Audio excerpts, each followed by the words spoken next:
வணக்கமுங்க. என்ற பேர் ஆலி. தினமும் என்ற வாழ்க்கை இப்படிதான் பரபரப்பா போய்க்கிருக்கும். ஆனா இங்க பிரச்சனை அதை விட பெருசுங்க.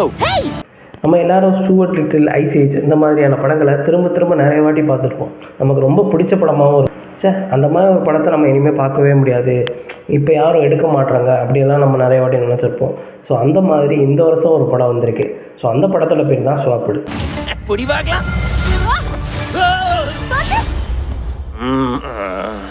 இது என்ற உடம்பே இல்ல. இந்த ரெக்கைங்களை என் மேல எடுத்து விடுங்க. அழகான சிறகுகள் எங்க? அழகான ரெக்கைகள் எங்க? நாம உடம்ப மாத்திக்கணும். எது வேற உடம்பா? கேளிக்கையா இருக்கே. நம்ம ஒண்ணா சேர்ந்து இந்த மொட்டைங்கள்ல ஒண்ணு கண்டுபிடிக்கணும். பெரிய அருவிக்கு பக்கத்துல தான் அது இருக்கு. வாகன் கூடு விட்டு கூடு பாயிறது. ஸோ அந்த மாதிரியான கான்செப்டை பேஸ் பண்ணி ஒரு சின்ன பசங்களுக்கெல்லாம் புரிகிற மாதிரி ஒரு லைஃப் லெசன் சொல்கிற படமாக இந்த படம் வந்திருக்கு.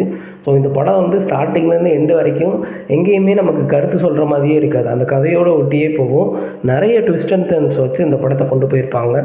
அண்ட் படம் வந்து செம காமெடியாக இருக்கும். அதுவும் குறிப்பிட்டு சொல்லப்போனால் இந்த படத்தை நீங்கள் தமிழ்லேயே பார்க்கலாம். ஸோ அந்த டப்பிங்குமே எக்ஸ்ட்ராடினரியாக பண்ணியிருப்பாங்க. போலாம். வா சீக்கிரம். நான் குள்ளமா புசு புசுன்னு இருக்கிறதால பள்ளத்தாக்குல இருக்கிறதுங்கள என்ன தின்ன அலையுதுங்க. சாப்பாடு. நாம் சமாதி ஆக போறோம். இனிமே நான் உன்னோட சவாரி இல்லைன்னா சமாதி. இந்த படம் வந்து ஒரு 1.5 மணி நேரத்துக்கு ஒருத்தான படமாக தான் இருக்கும். நீங்கள் ஃபேமிலியோடு பார்த்தீங்கன்னா உங்கள் பசங்களுக்கு நீங்கள் சொல்லி வளர்க்க தேவையில்லை. இந்த உலகத்தில் இந்தந்த மாதிரியான மனிதர்கள் இருப்பாங்க, ஸோ நம்ம இப்படி தான் இருக்கணும் அப்படின்றது. ஸோ அதை வந்து இந்த படமே அந்த வேலையை பார்த்துரும். ஸோ சில்ட்ரன்ஸுமே ரொம்ப என்ஜாய் பண்ணி பார்க்குற படமாக இந்த ஸ்வாப்டு இருக்கும். ஸோ இந்த படத்துக்கு என்னோடய ரேட்டிங் பார்த்தீங்கன்னா 5க்கு 4 தரலாம். டாட்டா, பாய் பாய்.